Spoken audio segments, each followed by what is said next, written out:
All right, so we're diving into Ethereum testing frameworks today. Yeah, to have Listeners have been asking about it's it. crucial, especially with smart contracts. Oh, absolutely. Like that saying, measure twice, cut once. It's even more important here. Yeah, with smart contracts, once they're on the blockchain, that's it. Immutable. Yep.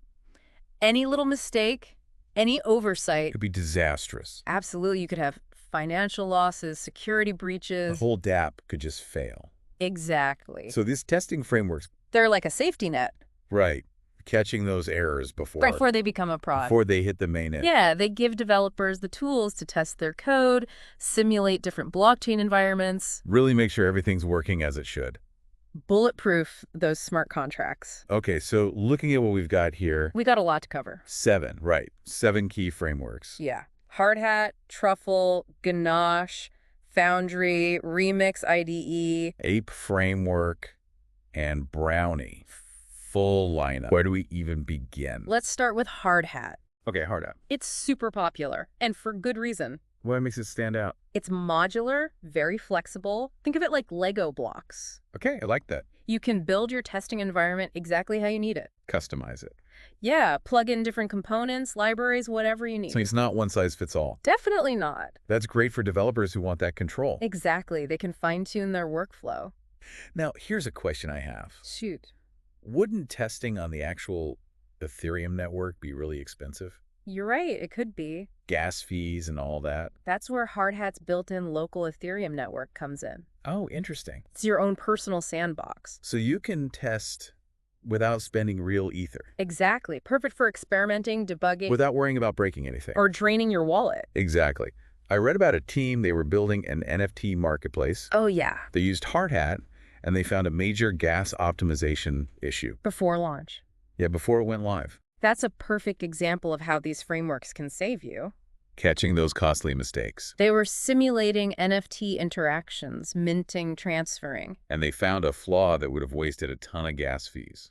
Once the marketplace went live, it would have been a nightmare. So Hardhat's all about flexibility. Yeah, it's very versatile. But I'm curious about Truffle.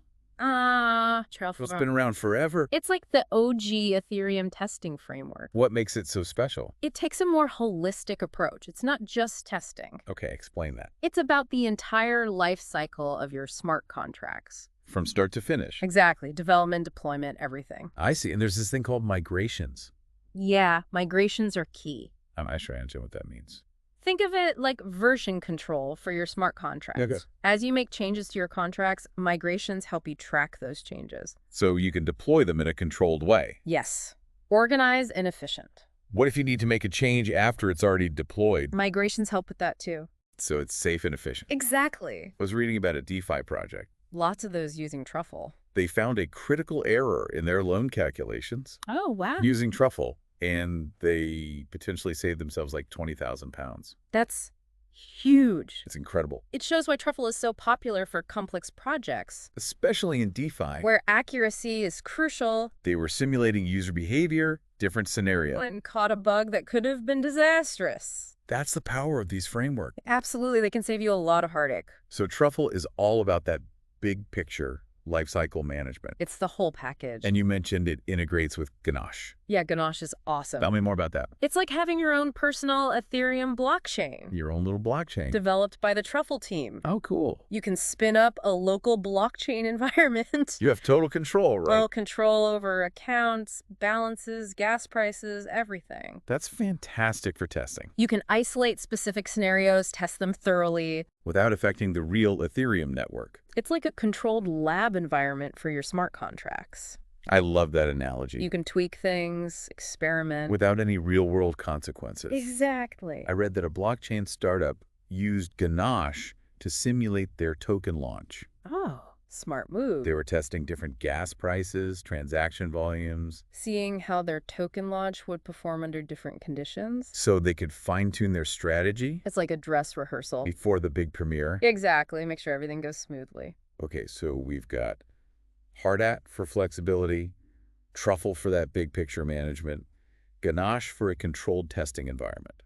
A solid foundation so far. Let's move on to something a little different, shall we? Sounds good to me. What about Foundry? Foundry, now there's a hot topic. What makes it stand out? Foundry, it's newer on the scene. It's got that new tech buzz. you know? It's definitely getting attention. Why is that? Well, one big reason is it's built in Rust. Rust. Yeah, it's a programming language known for speed and efficiency. So that translates to faster testing, Exactly. Much faster test execution. which is important when you're running a lot of tests. Hundreds, thousands, it makes a difference. Time saved, more time to build. Exactly. More time for the fun stuff. And there's this thing called fuzz testing. Oh, fuzz testing. Shit sounds kind of intense. It is, in a way. What's it all about? Basically, you're throwing random inputs at your contract, Just bombarding it. trying to find those edge cases, those unexpected behaviors. Is it going beyond your normal test cases? Yeah, those carefully crafted tests. This is like real-world chaos. In a way, yeah. Yeah. You're seeing how your code holds up under pressure. Finding those hidden vulnerabilities. Exactly, the stuff you might miss otherwise. I read about a developer using Foundry to optimize a staking contract. Oh, yeah, gas optimization. They managed to reduce gas costs quite a bit. That's a big deal. Yeah, lower gas fees mean happier users. Absolutely, it's a win-win. More robust contracts, better user experience. So Foundry's got speed, it's got this aggressive fuzz testing. It sounds almost too good to be true. Well, there's a trade-off. There's always a trade-off. It's still relatively new, the ecosystem's still evolving. Okay, so less community support. Maybe not as many resources as for more established frameworks, But that'll change over time. as more developers adopt it. It's like the early days of a band, you know? I like that analogy. The music's great, but they haven't quite hit the mainstream yet. Exactly. Okay, so we've talked about these frameworks that seem, for more experienced developers. Yeah, they require a certain level of expertise. What about beginners? Remix IDE is perfect for beginners. Remix IDE, Okay. it's browser-based. So, no need to install anything. Exactly, super easy to get started. User-friendly interface. Yeah, you can write, test, deploy contracts all in one place. And it's got a debugger. A step-by-step debugger. So you can see what your code is doing, line by line. Perfect for learning, understanding how things work. That's so helpful for beginners. It's like having a tutor right there with you. I saw a story about a developer who used Remix to create a charity donation system. Oh, wow. That's great. Just shows how accessible blockchain development can be. Anyone with an internet connection can learn and build. That's inspiring. Remix really empowers people. Okay, so we've covered Hardhat, Truffle, Ganache, Foundry. All very focused on Ethereum. But what about developers who want to work across different blockchains? That's where Ape Framework comes in. Ape Framework multi-chain development. Exactly. It's blockchain agnostic. Meaning? You can use it to build on Ethereum, Polygon, other blockchains. Oh, so it's not limited to just one. Nope. It's designed to be flexible. And here's something interesting. What's that? It's Python-based. You notice that? We've been talking JavaScript so far. Yeah, a lot of these frameworks are JavaScript heavy. This is a nice change of pace. For Python lovers, for sure. Python is known for being readable, easy to use. Makes Ape Framework very appealing. Plus, that multi-chain support is crucial. Especially now with so many blockchains emerging. It's like having a universal translator. For blockchains, yeah, that's a good way to put it. I read that a project used Ape Framework to test their dApp on both Ethereum and Polygon, Smart move. making sure it works seamlessly on both, That's the key. Interoperability. breaking down those walls between blockchains. Exactly. The future is multi-chain. Okay, last but not least, we have Brownie. Another Python-based framework. Brownie, what's the scoop? It's gaining traction, especially among developers who love testing. So if testing is your jam, Brownie is your friend. why is that? It integrates seamlessly with PyTest, PyTest. a very powerful Python testing framework. So you can create really comprehensive tests. Exactly. Robust and thorough. I came across a case study. A gaming platform used Brownie to test their lottery game. Oh, interesting. They were simulating tons of users, all sorts of edge cases. So making sure the game was fair, secure. That's crucial in blockchain gaming. Absolutely. Trust and transparency are key. Brownie seems like a great choice for that. It really shines in those scenarios. Okay, so we've covered a lot of ground here. We've explored the landscape, From flexible frameworks to Python-based options. even those for beginners. But let's not forget the bigger picture. What do you mean? What are some common mistakes developers make when choosing a framework? One big one is jumping on the hype train. Just because it's popular. Exactly. It doesn't mean it's right for your project. So take a step back. Think about your needs. What are you trying to achieve? What tools will help you get there? Don't follow the crowd blindly. And another mistake is underestimating the importance of testing itself. You mean rushing through it? Yeah, or skimping on test coverage. That's asking for trouble. You might encounter costly errors later on. It's like building a skyscraper on a weak foundation. Exactly, it'll crumble eventually. Testing is the foundation of a secure dApp. It's an investment, not an expense. So don't cut corners. Testing should be integral to your development process. Okay, good advice. Choose the right framework, and then use it effectively. Let's talk about best practices then. So, best practices. Yeah, we've talked about choosing the right framework. Now let's make sure we're using it right. Squeezing all that value out of it. Exactly. The first thing is writing effective tests. Okay, so it's not just about, writing any old code. No, it's not just slapping something together. Your tests need to be good quality. They need to be clear, concise, well-structured. Like any good code, really. Exactly. Readable, maintainable. Something you can come back to later and understand. Your tests should be first-class citizens in your code base. I like that. Treat them with the same care as your production code. Follow coding conventions, document everything properly. Organize them logically, make them easy to work with. Makes sense. Nobody wants a messy test suite.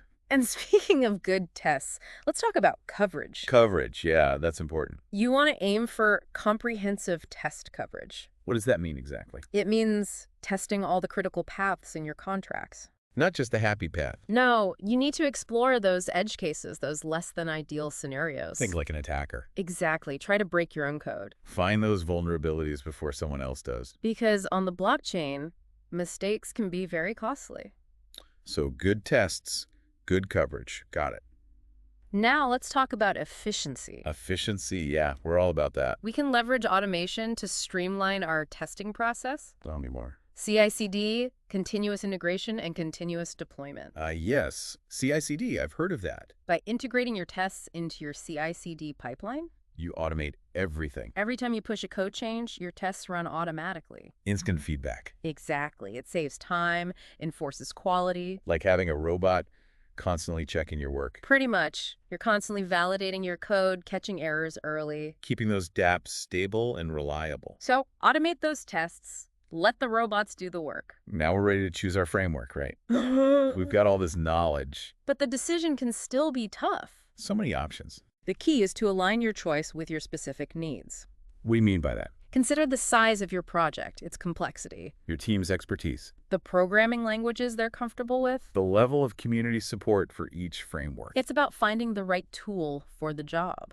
And speaking of specific needs, let's talk gas optimization. Oh, yes. Gas optimization, always important. How can these frameworks help with that? Many frameworks have tools for analyzing gas consumption during tests. So you can see how much gas each function uses Identify potential bottlenecks. and optimize your code to be more efficient. It's like having a gas meter for your smart contracts. See where those gas guzzlers are hiding? Exactly. And by optimizing for gas, you're not just saving money. You're also making things better for users. Lower gas fees, happier users. It's a win-win. Absolutely. Okay, gas optimization, check. But we can't forget security. Security, of course, the blockchain's all about security. These frameworks can help us build more secure dApps. I was Many integrate with static analysis tools. static analysis, what's that? They scan your code for common security vulnerabilities. Oh, so they can find potential problems before they become real problems. Exactly. And some frameworks let you simulate attacks, Attacks. like re-entrancy attacks, overflow vulnerabilities. To see how your contracts hold up. It's like a security audit built into your testing process. That's a huge advantage. By addressing security concerns during testing. You're reducing the risk of exploits later on. So it's not just about testing functionality. It's about testing for resilience, for those unexpected scenarios. Making sure your dApp can withstand anything. It's about building trust for yourself and for your users. I think we've covered a lot of ground today. We've explored the world of Ethereum testing frameworks. Uncovered best practices, answered some tough questions. It's been a great deep dive. I feel like I've learned a ton. It's been a pleasure. Remember, everyone, testing might not be the most exciting part of development. But it's essential. It's the foundation of success in the blockchain world. Thorough testing, it's an investment, not an expense. An investment in the quality, security, and ultimately the success of your dApps. So go out there, embrace testing, and build amazing things. And for our listeners, we'd love to hear from you. What testing frameworks are you using? What challenges have you faced? Share your experiences, join the conversation. Until next time, happy testing, everyone.